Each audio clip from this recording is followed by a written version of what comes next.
আজকে সকালবেলা যখন বাচ্চাকে নিয়ে বের হলাম তখন আমি প্রথমে হচ্ছে যানবাহন তো পাচ্ছিলামই না, যেহেতু একটু চাপ থাকবে, সব পরীক্ষার্থী বের হবে। তারপরেও যখন 2-3টা রিক্সাওয়ালাদেরকে জিজ্ঞাসা করলাম, তারা মানে বাচ্চার হাতে পরীক্ষার ফাইল দেখে তারা বলছেন যে না, আমরা যাব না।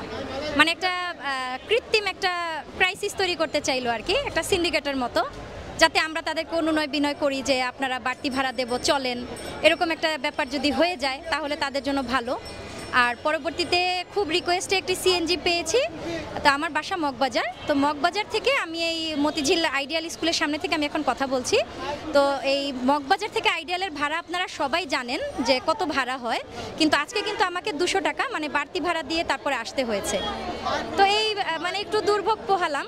তো আমি সরকারের কাছে এটা একটু অনুরোধ করব যে পরীক্ষার সময় আইনশৃঙ্খলা বাহিনীর ভূমিকা খুবই ভালো লেগেছে, খুবই পরিচ্ছন্ন ছিল। সেনাবাহিনীকেও আমরা পেয়েছি এখানে, কিন্তু তারা যদি যানবাহনকে এরকম একটা মানে নিয়ম করে দিতেন যে কোনো পরীক্ষার্থীকে মানা করা যাবে না পরীক্ষার সময়, কারণ পরীক্ষার হলে তাদের পৌঁছানোটা খুবই জরুরি, এটা আমরা সবাই জানি। এদিকে যদি একটু প্রধান উপদেষ্টার কাছে অনুনয় করছি, যদি তিনি নজর দিতেন একটু ভালো হতো আমাদের জন্য। যেহেতু এখনও বাচ্চারা প্রশ্নটি নিয়ে বের হয়নি, সেহেতু প্রশ্ন নিয়ে আমি কোনো মন্তব্য এখনই করতে পারছি না, হয়তো সেটা পরবর্তী সাক্ষাৎকারে দিতে পারবো। আর এখন যদি আমি বলতে চাই, ইন্টারিম গভর্নমেন্টের উপরে আমাদের একটা আস্থা আছে, কারণ আমরাই তো তাকে সিলেক্ট করেছি। এটার জন্য আমরা লড়াইও করেছি যে আমাদের পরিবর্তন আসুক। আর আপনি যে প্রথম প্রশ্নটি করেছিলেন যে ফেব্রুয়ারিতে হওয়ার কথা সাধারণত হয়, আমরাও সেটার সাথে অভ্যস্ত, আমরাও দিয়েছি ফেব্রুয়ারিতেই আমরা পরীক্ষা দিয়েছি আমাদের সময়ে। কিন্তু এইবার পরীক্ষাটা পেছানোর আসলে মূল কারণ যেটা আমি মনে করি সেটা কিছু রাজনৈতিকও ছিল।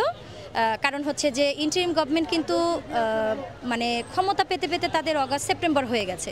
তো একটা কাজ গোছানোর জন্য বা প্রশ্নপত্র তৈরি বা আসলেই সেই জায়গায় কারা কাজ করবে, এগুলো মানে যারা প্রশ্নপত্র তৈরি করতো বা এটার সাথে রিলেটেড ছিল তারা তো সবাই পালিয়ে গিয়েছিল। তাদের জায়গাটা পূরণ করে এটা করার জন্য হয়তো সরকারের 2 মাস একটু বেশি সময় লেগেছে, এটার জন্য 2 মাস একটু পেছানো হয়েছে। এটাতে আমাদের কোনো রকম অভিযোগ নেই। আমি মনে করি যে বাচ্চারা আর একটু পড়ার সময় পেয়েছে, কিন্তু আমার একটু অভিযোগ আছে এটা নিয়ে যে কিছুদিন আগে দেখলাম যে বাচ্চারা হচ্ছে প্রতিবাদ করছে যে আমরা আরও 2 মাস পেছাতে চাই। এটা ঠিক নয়, বা অনেকে চেয়েছেন আমরা অটো পাস চাই। এখন আমরা তো আসলে অভিভাবক, আর ওরা তো বাচ্চা শিশু, ওরা এখনও জানে না। আমরা যেহেতু আমাদের চাকরির পর্যায়ে গিয়েছি, বিভিন্ন জায়গায় আমরা চাকরির জন্য ইন্টারভিউ দিয়েছি, তো ওরা তো এই জিনিসগুলো ফেস করেনি। ওরা তাই মনে করছে যে অটো পাসটা মনে হয় খুব ভালো আমাদের জন্য, কিন্তু এটা যে ওদের ভবিষ্যতের জন্য কতটা ভয়ঙ্কর এবং ক্ষতিকর, এটা ওরা যখন চাকরির জন্য যাবে, কাজের জন্য বের হবে, তখন তারা উপলব্ধি করতে পারবে। তো এইটাকে আমি পেশাগতভাবে একজন শিক্ষক, তো আমি শিক্ষক এবং অভিভাবক দুটো দিক থেকেই আমি এটাকে সমর্থন করি না। বিদ্যালয়গুলো এখানে খুব কঠোর ভূমিকা পালন করেছে, কারণ যখন আপনারা দেখলেন যে আন্দোলনটা উঠে গেল, শিথিল হতে শুরু করলো, তখন থেকে কিন্তু তারা বাড়তি ক্লাস নিয়েছে এবং পড়াশোনাও তারা জোরদার করেছে। আমরাও বাসায় তাদেরকে সহায়তা করেছি, আমাদের বাচ্চাদের পড়াশোনা দেখাশোনা করেছি। এখন সব অভিভাবকরা হয়তো পারেনি, তো যেহেতু 2 মাস আরও বেশি সময় পেয়েছে, তারা প্রস্তুতি নেওয়ার জন্য যথেষ্ট সময়ই পেয়েছে। এখন প্রস্তুতি নিয়েছে, কিন্তু কতটা তারা আসলে আউটপুটটা কতটুকু দিতে পারবে এটা আসলে রেজাল্ট বলবে। আর প্রশ্নটা সম্পর্কে আমি এখন বলতে পারছি না, প্রশ্নটা আজকে দেখে নেই।